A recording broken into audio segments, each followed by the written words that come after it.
Magandang araw po, welcome po sa aking channel, Love9 TV. Patalasasan po, meron po ba kayong mga properties na napapabayaan or non-performing assets? Plan nyo ibenta, pero wala kayong oras sa pagbibenta nito. Kung ito'y pagkakatiwala nyo po sa amin, tawag lang po kayo sa aking numero, usap po tayo, gawan ko po ng video for free. Yes, libre po, wala po kayong babayaran. Tutulungan pa namin kayong mabenta ang inyong property. Kami na po bala sa marketing, sa boosting, or paid ads. Even sa tripping, hindi na po kayo mapapagod sa pag-entertain ng mga buyers. Kami na po bala sa lahat. Tawag lang po kayo. Nandito po tayo ngayon sa Esplendido, Tagaytay, kung saan ito po ay isang exclusive subdivision na kumpleto po ang amenities at meron pong hotel and restaurant, golf course, clubhouse, swimming pool, function hall, parks and playgrounds, at marami pa pong iba. Tungkol naman po sa security, meron pong 24 hours roving guards. Kaya safe na safe po kayo dito. Ito pong subdivision ay along Tagaytay-Nasugbu Highway, kaya ito po ay accessible ng public transportation. Nandito na po tayo sa lupang binebenta, kung saan ito po ay may lot area na 290 square meters. Ito po ay titulado, buhay po ang may-ari, kaya wala po ay magiging problema sa documentation o sa transfer ng title. Nasa mataas na lugar po ito. Ang estimated elevation above sea level ay 1,739 feet. Napakatahimik po ng lugar, sariwa ang hangin, at malamig po ang klima. Ito po ang frontage ng property. Pasensya na po kung biglaan yung video shoot, kaya medyo masukal. Pero patag naman po yan. Kaya usable po lahat. Wala pong masasayang. Napakaganda po nito para sa inyong retirement house o di kaya'y bahay bakasyonan.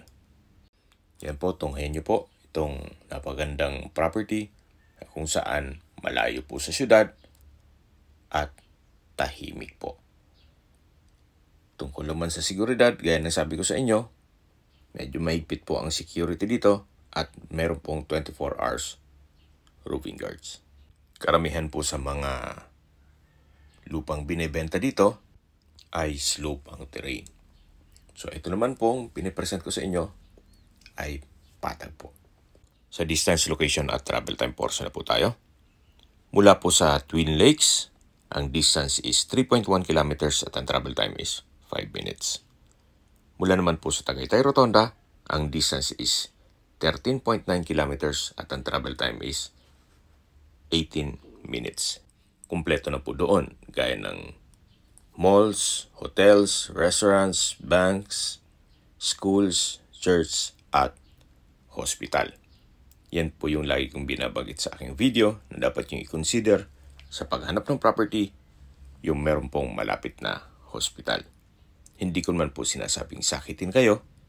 Yan naman po for emergency purpose lang naman.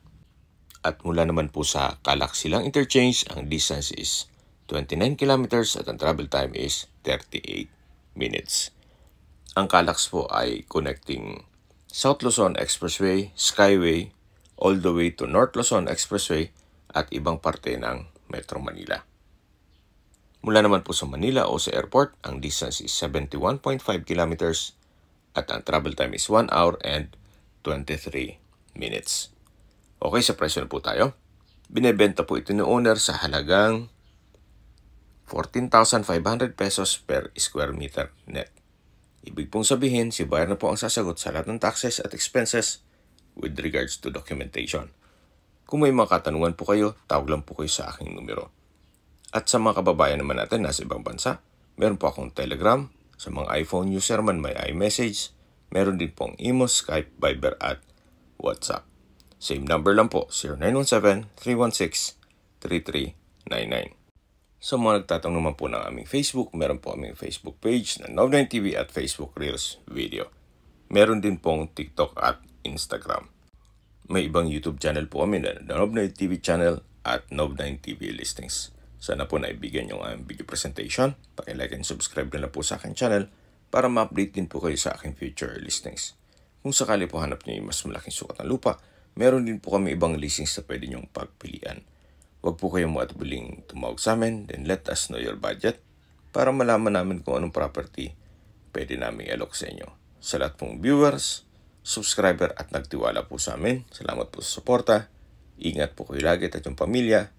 Maraming salamat po.